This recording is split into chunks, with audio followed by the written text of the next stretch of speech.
12장 1절로 19절 본문입니다. 신명기 12장 1절로 19절 본문입니다. 우리가 함께 교독할 때는 5절로 7절까지 석절을 교독하여서 읽겠습니다. 제가 먼저 5절 읽습니다. 오직 너희의 하나님 여호와께서 자기의 이름을 두시려고 너희 모든 지파 중에서 택하신 곳인 그 계실 곳으로 찾아 나아가서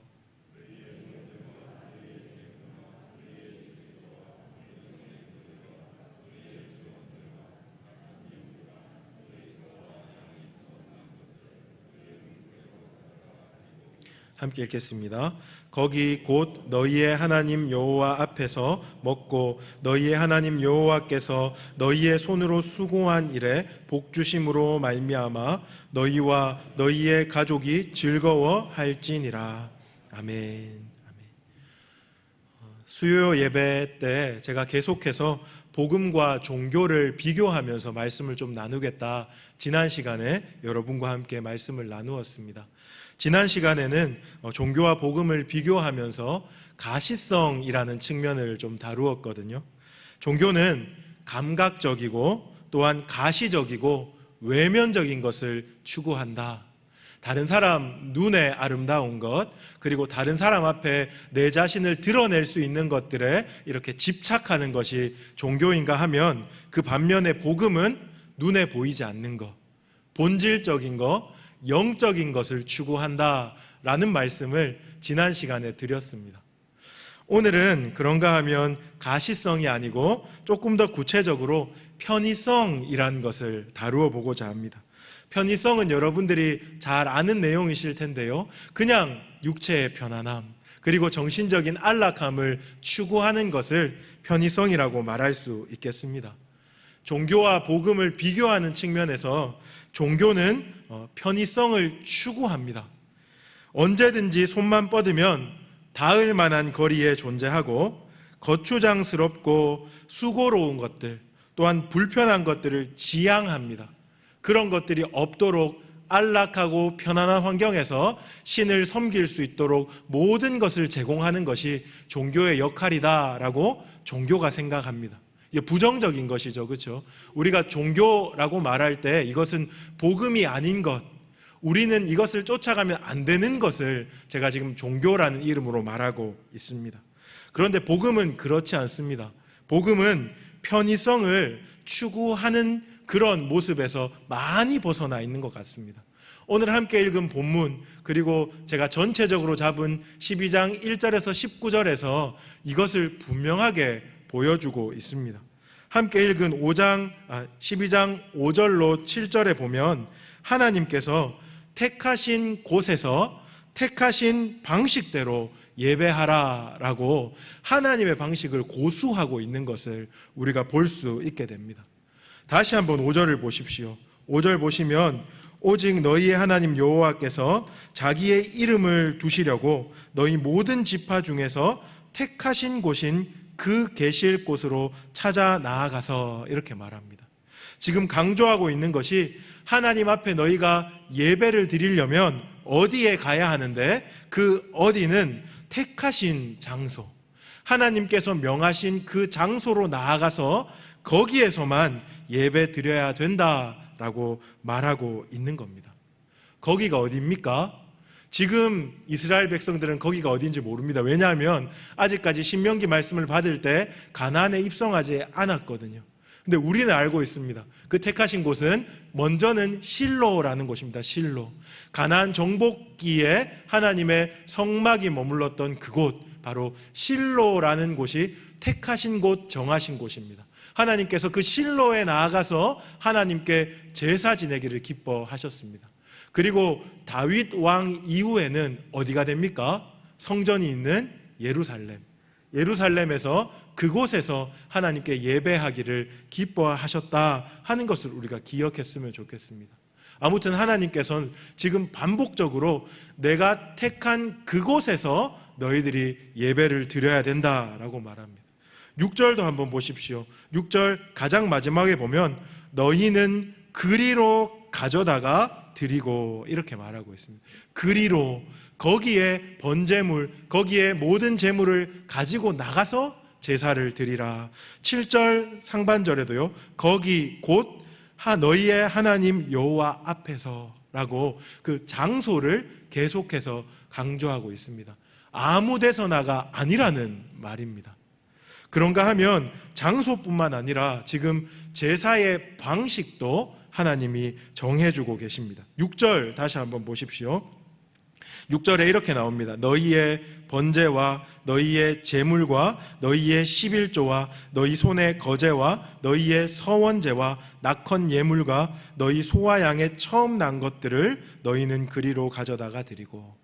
지금 번제, 11조, 거제, 서원제, 낙헌 예물, 처음 난 것의 예물, 이런 식으로 제사 방식을 하나님께서 정해주고 계신다 하는 것을 우리가 볼 수 있겠습니다. 이런 제사 방식들의 용어가 생소하신 분들이 계십니까? 제가 이 시간 다 설명해 드릴 수가 없습니다. 레위기 1장부터 7장까지 말씀을 여러분 꼼꼼히 읽어보시면 방금 제가 읽어드린 번제, 서원제, 낙헌제, 거제, 이런 말들이 다 나옵니다. 한번 읽어보시면 이 제사는 이렇게 드리는 거구나 하는 것을 여러분들이 알 수 있겠습니다. 오늘 제가 이 본문에서 강조하려고 하는 것은 종교는 편의성을 추구한다. 지근거리에 두고 내가 편안한 방식으로, 내가 원하는 방식으로 그냥 신을 섬기라 이렇게 말하는가 하면 복음은 그렇지 않다 하는 겁니다. 하나님은 방식을 정해주고 장소를 정해주고 있다는 것, 그것에 우리가 조금 주목해 보아야 하겠습니다. 왜 하나님은 이렇게 어떻게 보면 좀 고짐스럽게 장소와 방식을 정하고 있는 것일까요? 아무렇게나 그냥 편안하게 우리가 좋은 대로 예배를 드려도 하나님 받아주시면 좋겠는데, 하나님은 하나님 편에서 장소와 방식을 정하고 계십니다. 왜 그럴까요? 그것은 제가 일반적으로 말씀드리면 하나님은 영이셔서 우리 눈에 보이지 않는 분이십니다. 그 보이지 않는 하나님을 우리가 제대로 섬기기 위해서 하나님은 방식과 장소를 정해주는 것입니다. 임의로 우리가 편한 대로 우리의 익숙한 방식대로 그분을 섬기다 보면 잘못 섬길 수 있는 오류에 빠지기 때문에 하나님은 하나님과 바르게 사귀고 하나님과 바르게 관계하게 하기 위해서 형식을 정해주는 것입니다. 본질만 중요한 것이 아니고 이 본질을 담을 수 있는 형식이라는 그릇이 있어야 하나님과 제대로 된 친밀한 관계를 누릴 수 있다 하는 것들을 말씀하고 있는 거죠. 이스라엘 백성의 입장에서는 조금 불편할 수도 있겠습니다. 지근거리에 있는 조금 이따 제가 말씀드리겠지만 산당 이런 데서 예배하면 얼마나 편하겠습니까? 자기가 원하는 방식, 자기에게 익숙한 방식으로 하나님께 그냥 마음만 받아주세요 하고 예배하면 얼마나 쉽겠습니까? 이스라엘 백성 입장에서는 불평할 수도 있겠습니다. 하나님 도대체 왜 이렇게 거추장스러운 방법들을 사용해서 우리 보고 예배하라고 하는 겁니까? 답답하고 이해가 안 될 수도 있겠습니다. 우리의 마음을 제가 지금 좀 대변하는 것일 수도 있겠는데요. 하지만 우리가 기억해야 하는 것은 하나님의 백성으로서 하나님께서 제시하는 방법대로 하나님을 섬겨보면 우리 가운데 누려지는 유익이 참으로 많다는 것입니다. 미처 몰랐던 것들, 내 임의의 방식으로, 내 임의의 생각으로, 내 마음대로 했을 때 미처 깨닫지 못했던 것들, 하나님이 제시하시는 방식으로 하나님을 순종하는 마음으로 섬기실 때 누려지는 유익이 너무너무 많다는 것입니다. 제가 오늘 크게 두 가지로 그 이야기를 좀 드리고자 하는데요. 저는 단순히 비판적으로 종교와 복음을 비교하려는 것이 아닙니다. 여러분에게 이렇게 권면하고 싶은 거예요. 종교 생활 그만하시고 이제 복음으로 돌아오십시오.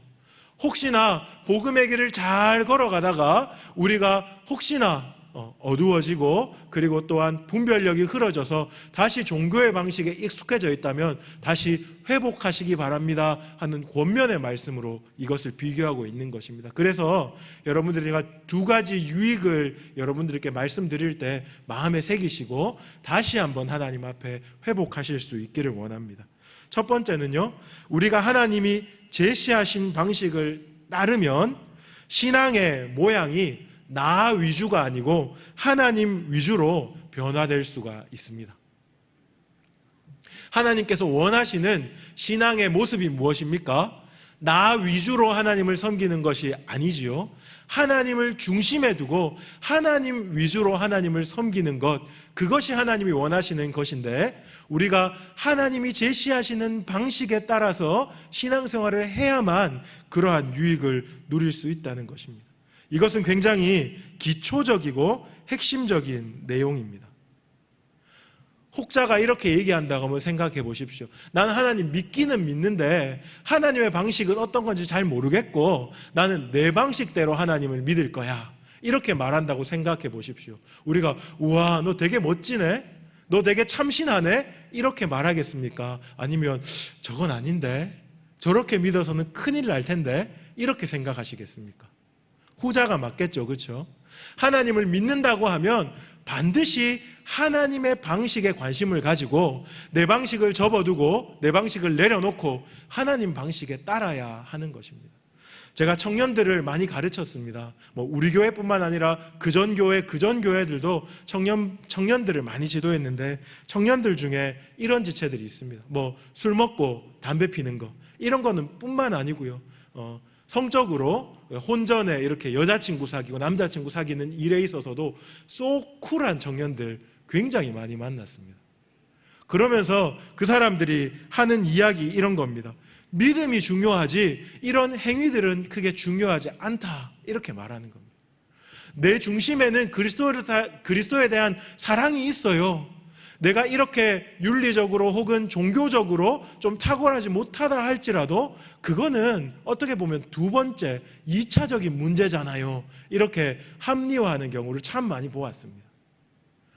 그런가 하면 또 이런 지체들이 있습니다. 왜 꼭 술, 담배, 여자 문제 이런 것만 지적하느냐고요. 윤리적으로 살고 세상을 돕고 그리고 가난하고 불쌍한 이웃들 잘 섬기는 거, 이런 거는 하지도 않으면서 교회 나오면 꼭 술, 담배, 여자 문제 이런 것만 이야기한다고 비판하는 청년들 많이 만나보았습니다. 결론은 뭡니까? 이것도 하고 저것도 포기하지 않아야 합니다. 자기 편한 대로 신앙을 해석해 버리는 거죠. 자기의 방식으로 신앙생활을 하면서도 떳떳하게 괜찮다라고 말하면 안 된다는 예를 제가 여러분에게 들어드리는 겁니다. 신앙은 결코 자기 위주가 되어서는 안 됩니다. 기독교의 본질 혹은 복음의 본질이라고 말하는 것은 무조건적으로 하나님 중심입니다. 우리가 신앙생활을 할 때 잘 생각하십시오. 자기를 위해서 하나님을 섬기는 것은 X 아니에요. 제가 우리 서원이한테 이렇게 얘기하는데 X 아닙니다. 자기를 위해서 하나님을 섬기는 것 하나님이 원하시지 않으세요. 하나님을 위해서 하나님을 섬겨야 해요. 종교의 방식이 자기를 위해서 신을 섬기는 거예요. 내 외로움을 달래줄 신, 나의 두려움을 극복하게 만들어줄 신, 인간을 위한 신을 추구하고 인간을 위한 신을 만들어내고 고안하는 것이 종교의 방식입니다. 종교학자들은 종교가 이렇게 해서 태동했다라고 말하는 거예요. 구석기 시대, 신석기 시대를 지나면서 인간이 자연재해에 대해서 두려움을 느끼고 그리고 또한 여러 가지 동물의 피해들에 대한 두려움을 느꼈기 때문에 스스로 이겨낼 수 없기 때문에 초월적인 어떤 존재를 상정하여서 그것들을 섬김으로써 두려움과 어려움을 극복했다. 그것이 종교의 기원이다. 이렇게 말하는 거예요. 혹시 이렇게 신앙생활 하시는 분들이 혹 계실지도 모르겠습니다. 평소에는 아무렇지도 않게 살다가 두려운 일이 생기면 하나님을 찾고, 평소에는 아무렇지 않게 생활하다가 어려운 문제가 닥치면 하나님을 찾고, 이것은 종교의 방식이라는 거예요. 이것은 껍데기만 있을 뿐이지 실제로 인격적인 하나님이 그 속에 들어가 있지 않아요. 그런데 이렇게 섬기는 것이 아니고 어떻게 해요? 하나님을 위해서 하나님을 섬기는 것이 복음의 방식이다라고 여러분 반드시 기억하셔야 합니다. 하나님을 섬길 때 우리는 하나님을 섬기기 위하여 하나님을 섬깁니다. 하나님을 높이기 위하여 하나님을 예배합니다. 하나님을 찬양하기 위해서 우리가 이 자리에 모이는 거예요. 예배가 주는 가장 큰 유익이 무엇인지 아십니까? 예배가 주는 가장 큰 유익은 예배하는 겁니다. 예배하는 것. 세상 사람들은 예배를 통하여 사업 성공, 예배를 통하여 건강, 예배를 통하여 성공을 받아 누린 어떤 조건이라고 생각할 때가 많이 있습니다. 아니요, 그렇지 않습니다. 예배가 주는 가장 중요한 유익은 예배하는 것입니다. 살아계신 그 하나님 앞에, 이 하나님이 어떤 분입니까? 세상을 창조하신 하나님이시잖아요. 죄인들을 구원하신 구원자이시잖아요. 마지막 때에 산자와 죽은 자를 심판하실 심판주의잖아요. 그분 앞에 하나님, 나 여기 있습니다, 내가 하나님의 백성입니다 하고 얼굴 도장 찍는 이 자리, 그 예배라는 것 그 자체가 가지는 유익에 대해서 잘 모른다는 거예요. 이것이 종교의 방식입니다. 복음은 그렇지 않아요. 복음은 이 유익을 너무나 분명히 알고 있습니다. 그리고 이 유익 때문에 하나님 앞에 서는 것을 결단코 포기하지 않는 것이 바로 복음입니다. 우리가 이 자세를 잃어버리면 자꾸만 우리 담임 목사님 잘 표현하신 것처럼 내 작은 세상 속에 하나님을 가두어 버리게 되는 우를 범하게 됩니다. 하나님을 우리 어린이들이 잘 아는 그 램프에 알라딘에 나오는 지니처럼 혹은 수호신처럼 하나님을 그냥 전락시켜 버리게 되는 그런 우를 범하게 됩니다. 그렇기 때문에 하나님께서 이스라엘 백성에게 이렇게 말하는 겁니다. 너희들은 너희의 방식대로, 너희의 편안함대로 나를 예배하지 말고 내가 정한 방식, 내가 정한 장소에서 예배하렴 하고 말입니다. 그런데 그런 하나님의 간곡한 당부, 간절한 권면을 이스라엘 백성들은 그냥 산산이 부서뜨려 버렸습니다. 제가 서두에도 말씀드렸지만 이스라엘 백성들은 하나님이 정한 곳에서 하나님의 정한 방식으로 예배하기를 결단코 기뻐하지 않았습니다. 오히려 그들은 가나안 사람들의 방식으로 산당에서 예배하기를 원했습니다. 산당에서. 제가 서두에서 말했듯이 산당 제사는 굉장히 손쉽고 편안합니다. 산당 제사는 그 정해진 틀이었기 때문에 내 스스로 그 형식을 변형시킬 수 있었습니다. 그렇기 때문에 이스라엘 백성들이 선호했습니다. 실로까지 가는 건 너무 멀잖아요. 실로에 가면 또 누가 있습니까? 제사장이 있어서 이런 방식으로 예배하세요, 저런 방식으로 예배하세요 하고 자기 생각에는 불필요하고 거추장스러운 것들을 자꾸 제시한다는 거예요. 그래서 실로까지 나아가기는 싫고 예루살렘으로 올라가기는 싫고 그냥 산당에서 내가 원하는 방식으로, 내가 원하는 그냥 그 느낌적인 느낌 그대로 내가 예배하고 싶고 거기서 오는 만족감 그냥 누리고 돌아가고 싶다 하는 것이 이스라엘 백성들의 모습이었습니다. 이렇게 손쉽고 그리고 간편한 것을 추구했을 때 이스라엘 백성들은 어떻게 되었습니까? 그들의 제사는 하나님을 향한 제사가 아니고 단지 바알과 아세라 비슷한 어떤 우상을 섬기는 제사로 전락해버렸어요.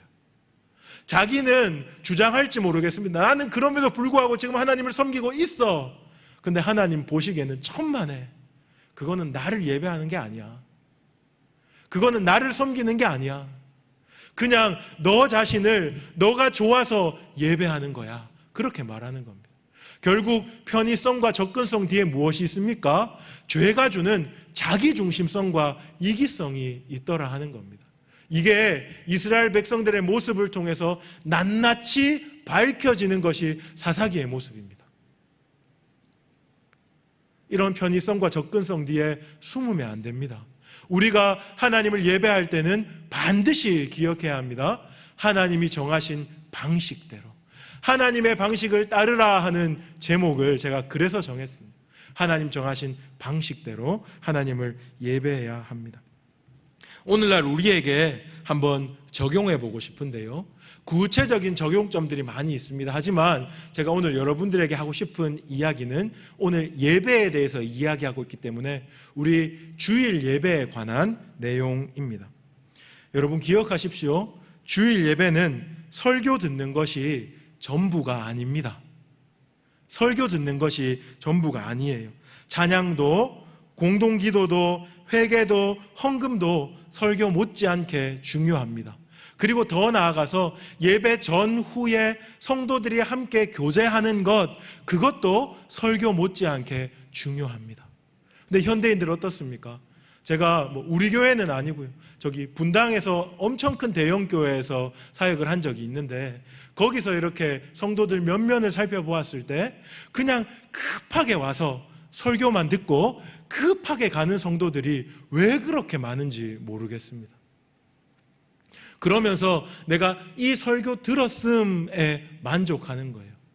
제가 이런 비유를 자주 썼었습니다. 여러분 경주마 아시죠? 경주마 앞에 여기 눈 가리게 이렇게 해놓은 거 여러분 보신 적 있으시죠? 그렇죠? 성도인데 교회에 이렇게 눈 가리게 딱 하고 들어와서 앞만 보고 재빨리 돌아가는 거예요. 나는 설교 들었으니까 됐어 하고 말입니다. 예배는 그런 것이 아니죠. 그가 와서 하는 예배는 단지 자기가 좋은 것만 취하고, 그리고 다른 것, 거추장스럽고 불편한 것들은 하지 않겠다라는 심산이 이렇게 행동으로 드러나는 것이다. 저는 그렇게 평가합니다. 근데 이 설교를 그래도 중요하게 생각하는 사람은 그나마 낫습니다. 어떤 성도들은 설교도 아닌데 교회에 와서 누군지는 모르겠어요, 누군가의 눈도장을 찍고 그냥 돌아가는 것에 의미를 두는, 그것이 하나님인지 아니면 부모님인지 아니면 누군지는 잘 모르겠는데 그렇게 막 급하게 와서 막 졸다가 축도하기 전에 그냥 벌떡 일어서 나가는 그런 경우도 참 많이 보았습니다. 죄송합니다. 제가 비판을 위한 비판은 아닌데요, 우리 코로나19가 이렇게 시작되면서 그런 분들은 코로나19 뒤에 이렇게 숨기가 너무 좋은 것 같아요. 어차피 교회 못 가는데 그냥 난 유튜브로 예배 드렸어 하고 말입니다. 유튜브로 예배 드릴 수밖에 없는 상황에 있는 분들이 있다는 건 너무나 잘 압니다. 그런 분들에 대해서 비판하려고 하는 것 절대로 아닙니다. 어렵고 아프고 힘들고 상황이 여의치 않아서 그럴 수는 있지만 실제로 편의성과 접근성, 종교적인 모습이죠, 이 뒤에 숨으면 안 된다는 이야기를 제가 반드시 좀 드리고 싶어서 이런 무거운 주제의 이야기를 꺼냈습니다. 예배는 단지 설교 들었음, 예배 드렸음 그렇게 만족할 수 있는 것이 아닙니다. 하나님이 정한 방식은 그것에 머무는 것이 아니고 교회에 나와서 성도가 함께 교제하고 교통하고 사랑하고 세워주는 일까지 포함되어 있고요, 함께 모여서 찬양을 올려드리고 하나님 앞에 공동으로 기도하고 하는 모든 일까지 다 포함이 되어 있다는 것을 좀 아셨으면 좋겠습니다. 주일 예배를 제가 이렇게 강조하는 이유가 있습니다. 지금 이 시국이 점점 더 우리가 함께 모여서 예배를 드리기 어렵도록 만드는 분위기이기 때문에 그렇습니다. 그럴수록 우리는 하나님의 방식을 고수해야 합니다. 그냥 옛날 방식 그대로가 좋다 이런 얘기를 하는 것이 아니고요, 그것이 복음적인 방식이기 때문에 제가 다시 한번 말씀드립니다. 이러한 예배의 영광을 제대로 경험하지 못하고 나는 예배 드렸다라고 말하는 사람들은 정말 우리가 잘 아는 속담처럼 수박 겉만 핥고 나는 수박의 맛을 보았다 이렇게 말하는 어리석은 자와 같습니다. 여러분 한번 생각해 보십시오. 수박 그 딱딱한 껍질 그거 핥으면 어떤 맛입니까? 맛이 없죠. 아무런 맛이 안 날 거, 그냥 풀 냄새만 날 겁니다. 그래놓고 수박 맛없어 이렇게 말하는 바보 같은 사람이 어디 있겠습니까? 정말 예배가 주는 그 영광, 하나님이 제시하신 그 방식대로 따라가며 신령과 진정으로 예배를 드려내지 못하고 예배 똑같이 이렇게 말하는 거 얼마나 어리석습니까? 그렇죠. 우리가 하나님의 방식 그리고 하나님의 정하신 때와 장소 이것들을 기억하며 정말 하나님 앞에서 신앙생활 해야 한다 하는 것을 제가 첫 번째로 좀 말씀드리겠습니다. 그런가 하면 두 번째로 우리가 하나님의 제시하신 방식으로 그분을 섬기면 그 방식 속에 감추어 두신 보화 같은 메시지를 발견할 수 있습니다. 하나님이 그냥 방식을 정하실 때 임의로 방식을 정하시는 것이 아니고 그 방식 속에 어떠한 메시지를 담아 놓으셨다 하는 겁니다. 예를 들어 보겠습니다. 번제, 속죄제, 속건제, 화제 이런 것들 쭉 나열되어 있잖아요. 번제를 예로 한번 들어볼게요. 번제를 드릴 때 번제만 가지는 굉장히 독특한 모양이 있는데 그것은 바로 제물에 제사장이 안수하는 행위가 들어가 있습니다. 제물을 잡아서 각을 뜨고 죽이기 전에 제사장이 제물의 머리에 양이든 소든 비둘기든 그 머리에 손을 얹고 안수하는 거예요. 이 안수하는 행위가 어떤 의미를 가지고 있습니까? 여러분 잘 아시죠? 그 제사 드리는 이의 죄를 그 제물에 전가하는 겁니다. 제사 드리는 이가 회개하고 하나님 앞에 내어놓는 모든 죄를 그 양이나 소한테 전가하고 양을 죽임으로써 속죄가 일어나는 것입니다. 구약시대에 이런 일들이 끊임없이 반복되었습니다. 아마 구약 백성들은 이것이 담고 있는 정말 특별한 메시지를 잘 몰랐을 수도 있겠습니다. 하지만 이것이 담고 있는 특별한 메시지가 무엇인지 우리는 알고 있습니다. 뭡니까? 대속. 하나님의 흠없고 티없는 어린 양이 우리의 모든 죄를 대신 지시고 그 대속의 죽으심으로 십자가에서 죽으심으로 말미암아 우리의 죄는 그분께 전가가 되고 그분의 의는 우리에게 전가되는 이 놀라운 대속의 메시지가 번제라는 형식 속에 담겨 있는 거죠. 우리가 이 형식을 대할 때 단지 이것은 하나님께서 임의로 정하신 거추장스러운 방식이다 이렇게 생각하면 절대 안 되고, 우리가 말씀을 깊이 보므로 이 속에는 하나님의 어떤 메시지가 담겨 있을까 우리가 살펴보아야 합니다. 단지 번제뿐이겠습니까? 다른 모든 제사 그리고 구약에서 명하신 여러 가지 예배 방식 속에서 하나님의 이 메시지가 담겨 있습니다. 궁극적으로는 오실 메시아에 대한 그 메시지가 담겨 있다고요. 이것들을 통해서 아마 구약 백성들 잘은 몰랐지만 우리가 지금은 반복적으로 제사를 지내지만 그때에 메시아가 오시면 영단번에 우리의 모든 죄를 되속하심으로 우리의 죄를 깨끗게 씻어주실 것이다 하는 것을 대망했을지 모르겠습니다. 그리고 오늘날 우리는 그것을 누리고 있습니다. 구약뿐만 아닙니다. 신약 우리의 이야기를 한번 해볼까요? 여러분, 우리가 예배를 드리기 전에 왜 사도신경을 합니까? 예배에 왜 모여야 한다고 말합니까? 왜 우리가 그 세례와 성례를 그토록 중요하게 여깁니까? 왜 공예배 시간에는 장로님들이 나와서 우리를 대표해서 기도합니까? 여러분, 이 이유들을 알고 계십니까? 이런 형식 속에 담겨져 있는 특별한 의미가 있습니다. 저는 신학교에서 예전학이라고 해서 이러한 의미들을 배우면서 참으로 많은 은혜를 누렸습니다. 그냥 습관적으로 그냥 형식이겠거니 하고 드렸던 그 속에 하나님께서 교회를 통하여 담아주신 그 의미들이 있더라 하는 겁니다. 저는 개인적으로 우리가 이런 것들도 좀 배울 수 있는 기회가 있었으면 좋겠습니다. 여러분 이미 많이 알고 계시겠지만 말입니다. 형식을 단지 그냥 거추장스러운 것이다 이렇게 여길 것이 아닙니다. 우리의 선배들이 쌓아놨기 때문에 그냥 구습이다 이렇게 여길 것이 아닙니다. 그 속에 하나님께서 담아놓은 보화와 같은 메시지가 있습니다. 예배뿐만 아니라 더 지평을 넓혀보면 이런 거 있습니다. 왜 우리는 주일 성수를 해야 합니까? 주일날 꼭 교회 안 나가도 되지 않습니까? 이런 질문들요. 왜 우리는 흡연과 음주를 줄이고 이것을 끊어야 합니까? 이런 질문들. 11조와 헌금은 왜 드려야 합니까? 왜 성도는 사행성 게임을 하면 안 되고 부동산 투기를 하면 안 됩니까? 왜 우리는 동성애를 그토록 극단적으로 반대해야만 합니까? 왜 우리는 아내와 남편 이외에 다른 이와 사귀거나 연애하면 안 됩니까? 이런 질문들.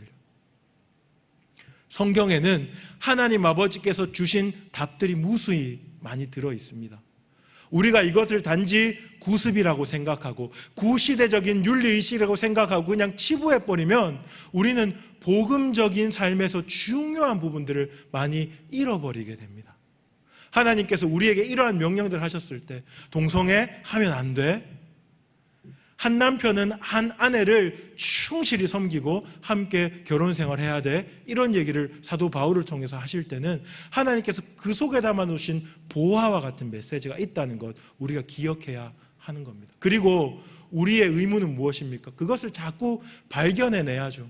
그리고 우리 스스로 그것을 적용할 뿐만 아니라 그 진리를 가지고 세상 사람들을 설득하고 그들과 때로는 맞서 싸우면서까지 정말 하나님 나라를 세워가는 일에 애써야 한다 하는 겁니다. 하나님이 정해주신 방식, 이것을 포기하는 순간 우리의 근간이 흔들린다 하는 것을 반드시 기억하시면 좋겠습니다. 말씀의 결론을 맺겠습니다. 오늘은 종교와 복음을 비교하면서 편의성이라는 측면으로 살펴보았습니다. 종교는 접근성과 손쉬운 편의성을 내세우면서 인간의 자기중심성을 끝없이 자극합니다. 그냥 편하게 예배드리면 돼. 하나님도 우리의 마음을 아실 거야. 이렇게 말입니다. 하지만 복음은 그렇지 않습니다. 철저히 하나님 중심적입니다. 철저히 하나님 중심적입니다. 이런 복음이 투박하고 때로는 우리의 자유를 속박하는 것처럼 보일지 모르겠습니다. 하지만 제가 말씀드렸던 이 유익, 이 필수적이고 근본적인 유익을 꼭 기억하십시오. 우리가 하나님 방식을 따를 때만이 우리의 신앙이 내 중심이 아니라 하나님 중심이 될 수 있습니다. 하나님 중심이 돼야 하나님 주시는 복과 유익들을 누릴 수 있어요. 수박 겉핥기를 꼭 기억하십시오. 하나님 중심이 아니면 그냥 수박 겉만 핥는 거예요. 40년, 50년 신앙생활을 했다는 그것이 중요한 것이 아니고 40년, 50년 동안 수박 겉만 핥았다는 그것이 중요한 것입니다. 하나님 방식으로 돌이켜야 합니다. 그런가 하면요, 하나님 방식은 그냥 고리타분한 것이 아니고 거추장스러운 것이 아니고 그 방식 속에 하나님의 보호와 같은 메시지가 담겨 있다는 겁니다. 시대가 바뀌었으니 하고 생각할 것이 아니고 하나님께서 성경에서 우리에게 제시하신 그 방식들을 묵상하고 배우고 익히는 것, 그것이 너무 중요하다는 것입니다. 하나님을 따르고 하나님을 사랑하고 하나님과 동행하는 일에 있어서 그만큼 중요한 것이 없다 하는 것을 여러분 반드시 기억하십시오. 저는 우리의 삶이 개혁되었으면 좋겠습니다. 이러한 방식. 어떻게 해요? 하나님 뜻과 하나님의 정하신 방식대로 우리의 삶이 완전히 개혁되는 거죠. 여러분, 리폼이라고 많이 들어보셨죠? 어디에 붙어 있습니까? 세탁소에. 세탁소에 가면 리폼이라고 붙어 있어요. 뭡니까? 옛날 방식의 옷을 세련되게 요즘의 방식으로 수선해 주는 겁니다. 개혁이라고 하는 영어가 리포메이션 이렇게 말해요. 리포메이션. 우리의 삶이 옛날 방식, 종교의 방식, 우리에게 익숙한 방식, 우리가 편안하다고 생각했던 이 방식에서 리폼되어서 하나님이 기뻐하시는 방식, 하나님이 받으시는 방식, 하나님을 기쁘시게 하는 방식으로 변혁되어야지만 우리의 신앙생활이 참된 의미가 있다 하는 것, 여러분 반드시 기억하시면서 이 시간 함께 기도하실 때 여러분 그렇게 하나님, 내 삶이, 내 신앙이 개혁되게 하여 주시옵소서 같이 오늘 저녁에 좀 부르짖었으면 좋겠습니다. 제가 한번 기도하겠습니다. 하나님 아버지,